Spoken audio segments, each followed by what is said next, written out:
You got a lot of kids going back to school today, so parents are out dealing with that, of course. And if you're one of them, good luck this morning. It's Riker's first day back in school. Joan, I can't tell you how thrilled he was last night. No, he wasn't. I bet he was all kinds of mopey and had to get the backpack all packed up. He had to go to bed early, the whole thing. Yeah. Yes, indeed. And it's my first day back after quite a bit away. It feels like I've been forever since I've been here. So I'm feeling a little rusty, Joan. I'm just feeling a little rusty. But you're not sounding rusty, I can tell you that. Well, I appreciate that, Joan. Although you didn't get my joke at the end of the last hour. Yeah, It took me a second, but Sam... Sam clued you in on that? Yeah, he did. I thought it was a pretty good joke. By the way, have you heard of petrodollars? I have not. So I had a few people actually text me on my phone last night, friends, asking me about whether or not was the arrest of Maduro related to petrodollars. Now, what petrodollars are is currency when you buy and sell oil. It is done with the U.S. dollar, right? Okay. So they call those petrodollars. And so you had Venezuela and Maduro. They did not want to use American dollars. And I believe they were not using American dollars. They were using I think they were using China's currency. And so the accusation is, and just telling folks that this is, one of the theories out there, that the reason that we went into Venezuela is because they were not using the U.S. dollar to buy and sell their oil. I don't know if that had anything to do with it, but here's what I do know. What I do know is that there was a lot of reasons why Trump did what he feels like he had to do because of the fact that the Venezuelan people were suffering big time. That's number one. We had those indictments as well. That's number two. Number three, and I don't know, maybe I'm in the minority on this one, but I understand what Trump is talking about when he talks about the oil. I mean, I do understand that really on the surface, that the main thing that they're talking about is the drugs that have been coming from Venezuela into our country, cocaine, so forth. But make no mistake, the oil is a big part of this. And so with Maduro gone, Trump, what he wants to do, in case you're just joining us, I've been talking about this all morning long. What Trump wants to do is he wants our oil companies to make big time investments in Venezuela's oil producing infrastructure. And when they do that, they're going to be able to get a massive amount of oil from Venezuela. Now, this is like the heavy crude oil, I think they call it. And so it's hard to process. But the reality is there is a ton of this stuff. And so Chevron is, from what I understand, the only American oil company that is in Venezuela. But if the other oil companies go into Venezuela as well, they repair that infrastructure and they start, drilling and producing that oil, that is going to be huge for Venezuela. And it's also going to be good for the oil companies. And Donald Trump, one of the things that he said the other day is that what we're going to do is we're going to make Venezuela great again. And we're going to take care of their people, the people of Venezuela. We're going to utilize those resources.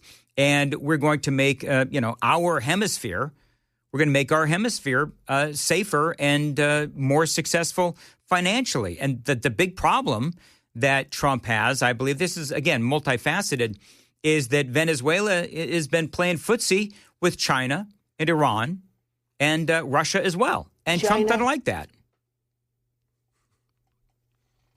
China? Oh, is that what we're going to do now? Well, it was China was important to bring up, as was the fact that they actually owe us money. Venezuela does? Yeah, they owe ConocoPhillips and ExxonMobil billions of dollars that they haven't paid.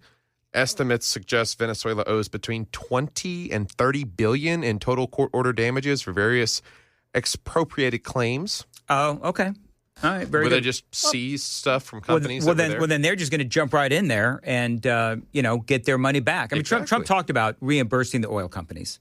Well, Venezuela at the time, when it was Hugo Chavez, essentially said, We own Chevron. We own ConocoPhillips. Yeah. We own these companies now. The United States and their private owners don't own them anymore.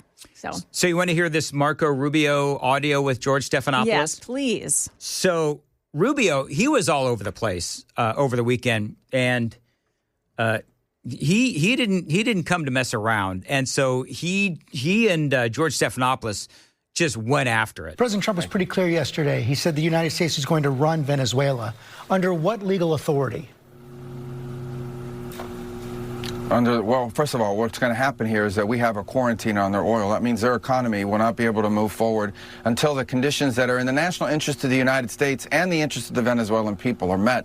And that's what we intend to do. So that leverage remains. That leverage is ongoing. And we expect that it's going to lead to results here. We're hopeful that it does. Positive results for the people of Venezuela, but ultimately, most importantly for us, in the national interest of the United States. We will no longer have, hopefully, as we move forward here, we'll set the conditions so that we no longer have in our hemisphere a Venezuela that's the crossroads for many of our adversaries around the world, including Iran and Hezbollah, is no longer sending us drug gangs, is no longer sending us drug boats, is no longer a narco-trafficking paradise for all those drugs coming out of Colombia to going through the Caribbean and towards the United States. And obviously, we want a better future for the people of Venezuela. We want them to have an oil industry where the wealth goes to the people, not to a handful of corrupt individuals and stolen by, pirates all over the world. That's what we're working towards, and we intend to use the leverage we have to help achieve that. Listen. Let me ask the question again. What is the legal authority for the United States to be running Venezuela? So I guess what Stephanopoulos is looking for is like what statute or whatever. We're going to have Hans Von Spakovsky on, by the way, coming up in about 20 minutes. And he and I are going to talk about that. But it seems to me like Rubio is making his case. Now, I'm not a lawyer, and I realize that Stephanopoulos is looking for, this is the statute, and this is the code, and this is exactly what we're going to do and why we're doing it and so forth. And Rubio is just like, do I have to speak slower? Well, I explained to you what our goals are and how we're going to use the leverage to make it happen. As far as what our legal authority is on the quarantine, I'm very simple. We have court orders. These are sanctioned boats, and we get orders from courts to go after and seize these sanctions. So I don't know, is a court not a legal authority? So is the United States running Venezuela right now? Well, I've explained once again, I'll do it one more time. What we are running is the direction that this is going to moving forward. And that is, we have leverage. This leverage we are using and we intend to use. We started using already. You can see where they are running out of storage capacity. In a few weeks, they're going to have to start pumping oil unless they make changes. And that leverage that we have with the armada of boats that are currently positioned allow us to seize any sanctioned boats coming into or out of Venezuela, loaded with oil or on its way in to pick up oil, and we can pick and choose which ones we go after. We have court orders for each one. That will continue to be in place until the people who have control over the levers of power in that country make changes that are not just in the interest of the people of Venezuela, but are in the interest of the United States and the things that we care about. That's what we intend to do. When the president was asked yesterday, the legal authority is the court orders that we have. So Stephanopoulos just isn't buying it, and that's fine. I mean, here's the deal. Is that Trump did it, and as we know with Donald Trump, one of the things that he does is, sometimes he acts, and he's got the lawyers on his side. I was listening to somebody over the weekend. I don't remember who it was, but Donald Trump has a very, as you can imagine, a very large legal team behind him. And so if he believes that he has the authority to do this, then he's going to do it and let the chips fall where they may. And if George Stephanopoulos isn't happy with that answer, well, then George Stephanopoulos is going to have to deal with it. But if the Trump administration feels like they are on strong legal footing, then let them do what they need to do. Bottom line is, and you heard Marco Rubio, they want to make Venezuela better. There's a reason why people are celebrating across the world. Is because Maduro was a horrible guy, and the human rights abuses, the murder, the theft of people's property, their bank accounts, the jailing of the opposition, all of these things is what Nicolas Maduro had done. And that's why we had, charges, federal charges against him dating back to 2020 related to cocaine and narco-terrorism and trafficking and designated those terrorist groups and cartels. We designated them, the cartels and the drug groups in Venezuela, we designated them as terrorist groups. And that gave us a part of the authority to do what we did. Also, one of the other stories that we're following is, and I don't know, maybe I'll ask Hans Von Spakovsky about the whole Tim Walz thing as well. If you're just joining us, Governor Tim Walz apparently is going to make a big announcement today at 11 o'clock. And a lot of people are saying that he's going to drop out of the governor's race in Minnesota. I think what he ought to do is just go ahead and resign. But there's going to be a lot of investigations into, and there continue to be investigations into Tim Walz. And I think there's a lot of people, including yours truly, that won't be happy until he's hauled off in handcuffs. Will that actually happen? I doubt it, because very seldom do we see politicians who clearly, my opinion, have done something illegal, which I believe that Tim Walz has done as it relates to the Somalis and the welfare fraud going on in Minnesota. But we'll talk about that with Hans Von Spakovsky, and we'll see what happens with Walz. One of the other things that's going on is the fact that the president, he's been talking about the Monroe Doctrine. Now that has been expanded, apparently, to the Donroe Doctrine. This is President Trump, and he was on Air Force One last night. It's about peace on earth. How is it peace on earth? Peace on earth. We got to have peace. It's our hemisphere. The Monroe Doctrine was very important when it was done, and other presidents, a lot of them, they lost sight of it. I didn't lose sight. But it really is, it's peace on earth. All right, so the president's saying that he wants peace on earth, and I do believe him. But can I just say that I want to go on record as saying that oil is a big part of this, and I'm not ashamed to say it. I don't think that anybody should be tiptoeing around the fact that oil is part of this conversation. It's a big part of this conversation. Do I believe that Donald Trump wants peace on earth? I believe that he absolutely wants peace on earth. That is something that he has been striving for years. So that is also obviously part of the conversation. But if we can get Venezuela to stop playing footsie with our arch enemies like Russia, like China, like Iran, and perhaps North Korea as well, then that is in our best interest. And so for people that are saying, how is this America first? This is absolutely America first, because it is better for America if Maduro is not in power, and if we can weaken our enemies by taking control of Venezuela for the time being, for the short term, and we can utilize those oil reserves and we can make Venezuela stronger. That is better for us in the long run. 7:20 on Nashville's Morning News on Super Talk 99.7.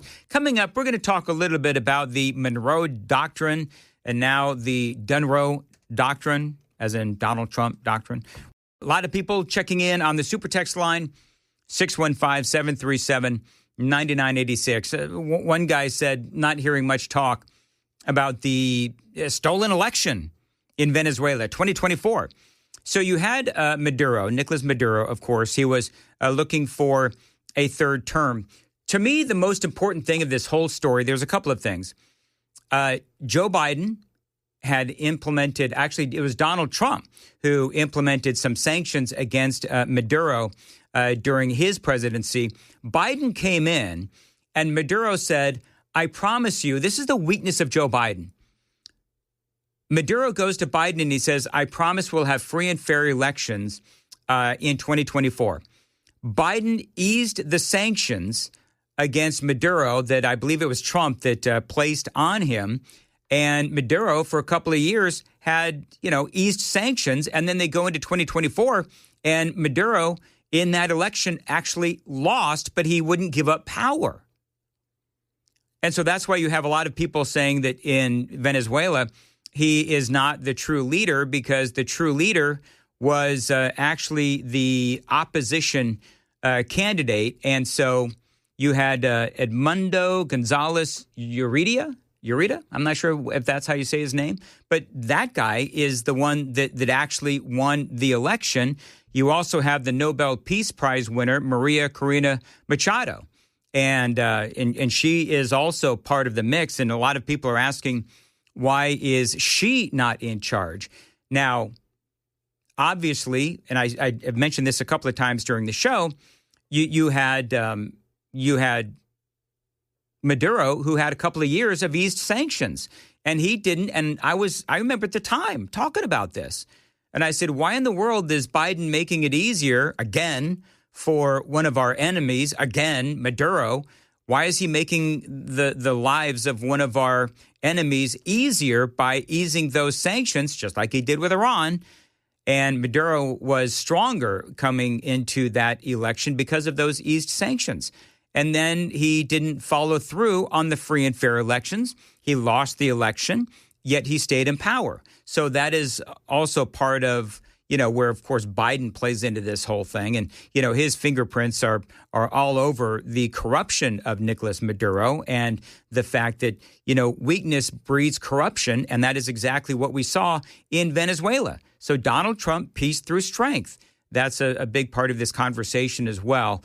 I will say this. I did not like how President Trump, he kind of, I don't know, you were watching along with me, Joan, when Trump said about Maria Corina Machado that he didn't feel like she had the support or the respect inside Venezuela. Or even the Venezuelan military, which you kind of need there. Yeah. So I don't know.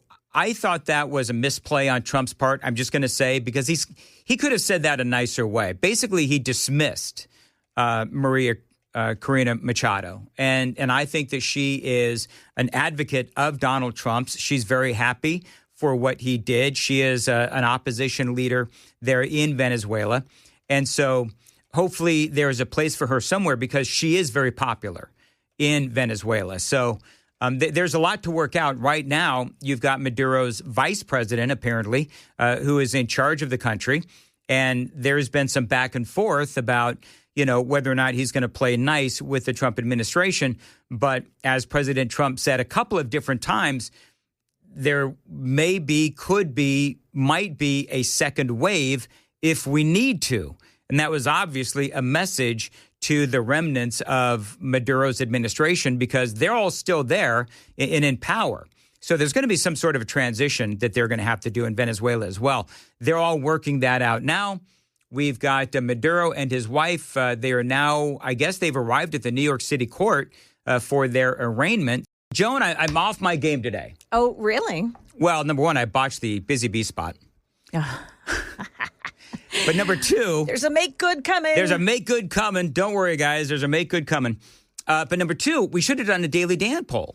Oh, yeah. We haven't done one? No. So let's very quickly go watch us on YouTube. Mm-hmm. People making fun of my hat again. But go to YouTube and the Daily Dan poll. Bottom line is this. Are you for or against us arresting Maduro as we did? So that bottom line. It don't want to get too complicated. This is, though, a complicated issue. That's why I've got a guy that helps us figure these things out. Hans Von Spakovsky is joining us on the Newsmaker Hotline. Hans, always great to have you on. You are, of course, a huge constitutional authority, legal expert, and guy that I always like to call upon to help us figure things out. So one of the things that I thought was interesting, you had George Stephanopoulos really trying to drill Marco Rubio on the legal authority to, and I'm going to air quote this, but to take over Venezuela. Tell me, what's your take on all of this legal authority? Well, we're not taking over Venezuela. The key legal issue that all these Democrats are complaining about is two things, saying, one, that the president didn't have the constitutional authority to send troops in to grab Maduro, and then second, that we're somehow violating Maduro's rights and that the criminal prosecution of him is improper. Well, sorry, but they're just 100% wrong. And this has all already been litigated in the courts. It's actually kind of funny. December 20th, 1989 is when George H.W. Bush sent troops into Panama to grab Manuel Noriega almost 37 years ago, almost to the day. And Noriega, there was a pending criminal indictment against him for drug trafficking, exactly like the pending criminal indictment in this case that's been out there since 2020. And what the U.S. court said was the U.S. and the president has the power to go into Panama to seize this criminal defendant. It didn't violate his due process rights, and he was convicted and basically died in prison in the U.S. So all this has already been legally settled. I think there, and I think you and I have spoken about this before, but there's just this reflexive reaction from the Democrats where, I mean, they will side with anything opposite of Donald Trump, and it appears that they're going to do this again with this situation.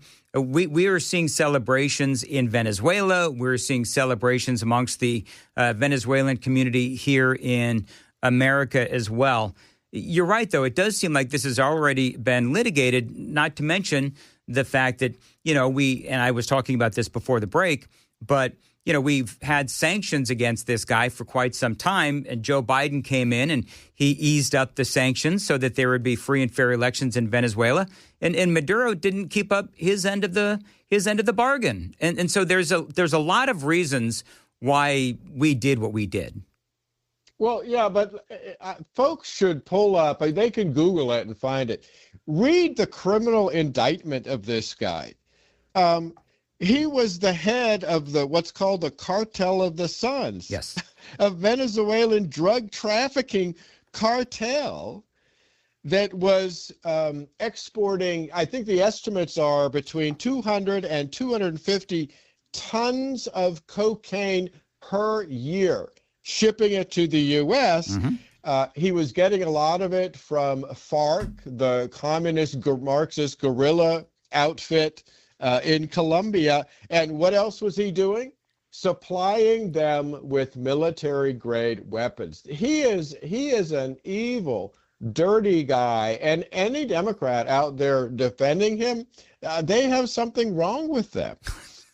They do. And, I think you and I may have spoken about this before, but when President Trump, I think it was back in November, when he designated Cartel of the Sun as a designated terrorist organization, this really didn't come as any surprise, right?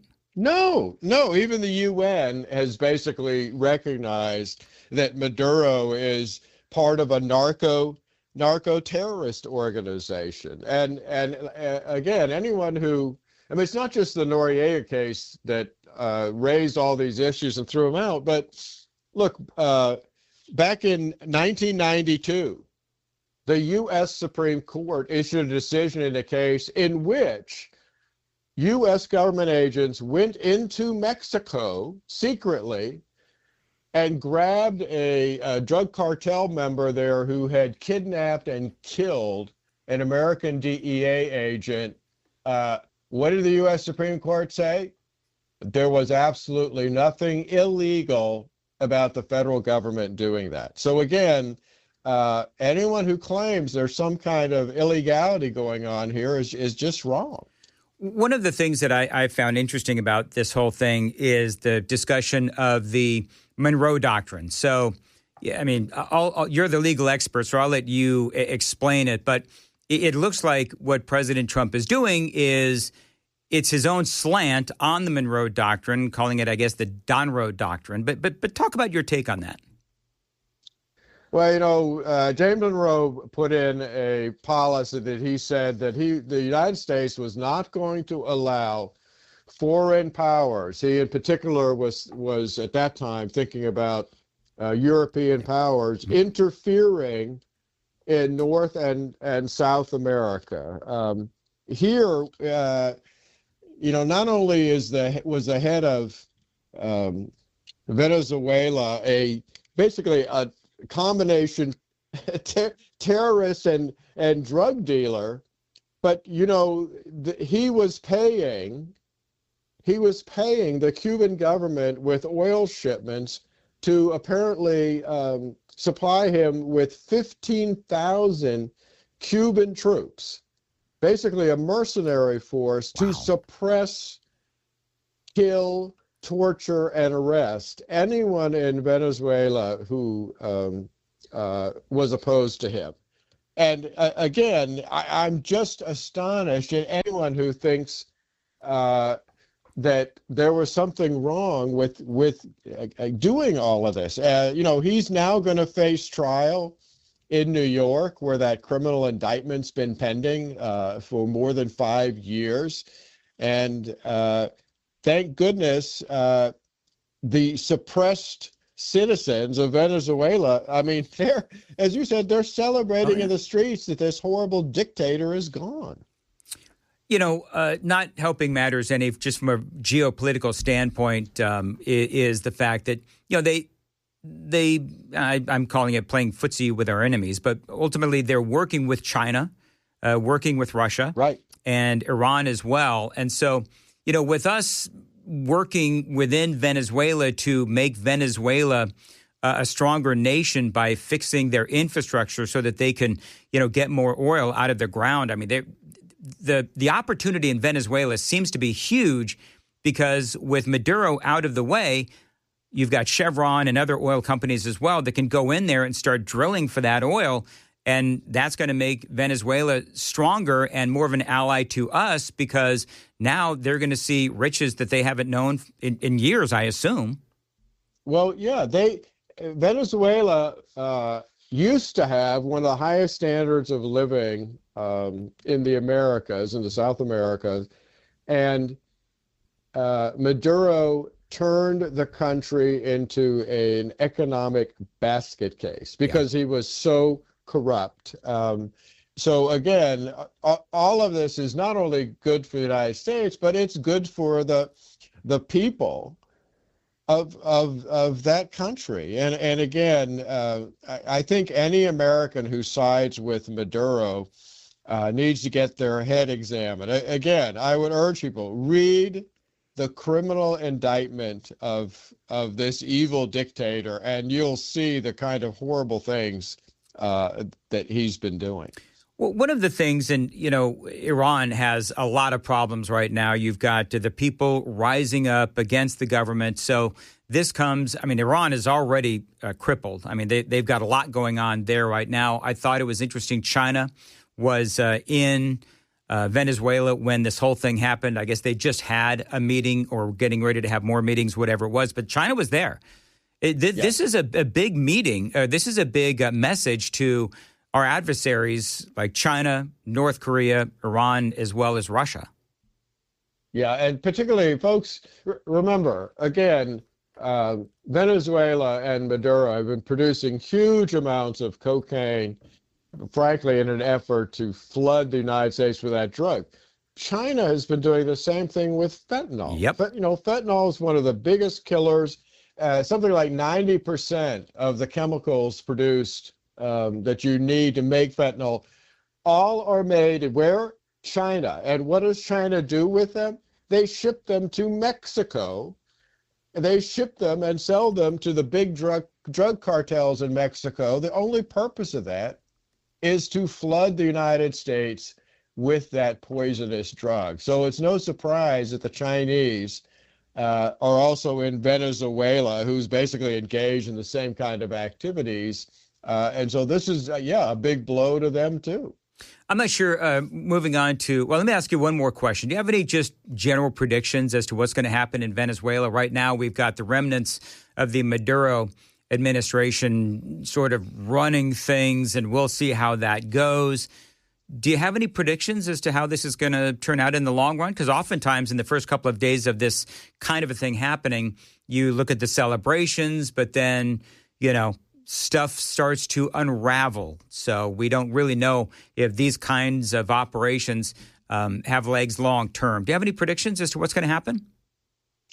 No, a lot of it, I think, is going to depend on, remember, as we were talking, the Cubans had provided the mercenary force that was helping to keep Maduro in power. Yep. If those Cubans remain there, they may try to swing another puppet dictator into force there. So I think things are too much up in the air at the moment to determine whether we're actually going to be able to restore, frankly, democracy in that country.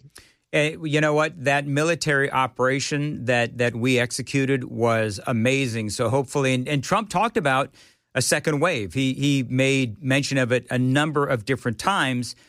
Basically, to me, that was a message to anybody that might want to try to rise up against, America as we're trying to make Venezuela better. That seemed to be a message to them. Mess around and find out. All right, real quick. Tim Walz, governor, looks like he is going to be bowing out of his reelection campaign in Minnesota. And I know you're very familiar with what's going on with the Somali fraud in Minnesota. Do you have any thoughts as to what's going on there? He should bow out. He's an embarrassment to the state of Minnesota, and his actions and misbehavior have cost the state of Minnesota and, frankly, the American taxpayer huge amounts of money in what may turn out to be the largest defrauding of government funds in the history of the United States. And Walz can be held directly responsible for not detecting it and not doing anything about it. Do you think it's possible that he may end up in jail? Do you think that's a remote possibility? Look, so far there's no evidence, I think, that would land him or give him a criminal indictment. But there's clear evidence from whistleblowers inside the government that he was told about this and not only refused to do anything about it, but retaliated. He and his aides and others retaliated against those whistleblowers. Now, why would they do that?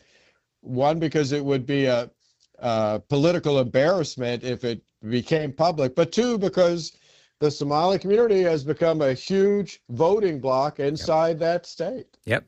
Can't win Minnesota without winning the Somali community, and that's part of that whole dynamic. Hans, always great to have you on. I just followed you on X, so if people want to follow you on X, it is your name, Hans Von Spakovsky. If you can't spell it, find me, and you can find him on my list of folks that I follow. And appreciate you being on with us, Hans. Sure, thanks for having me.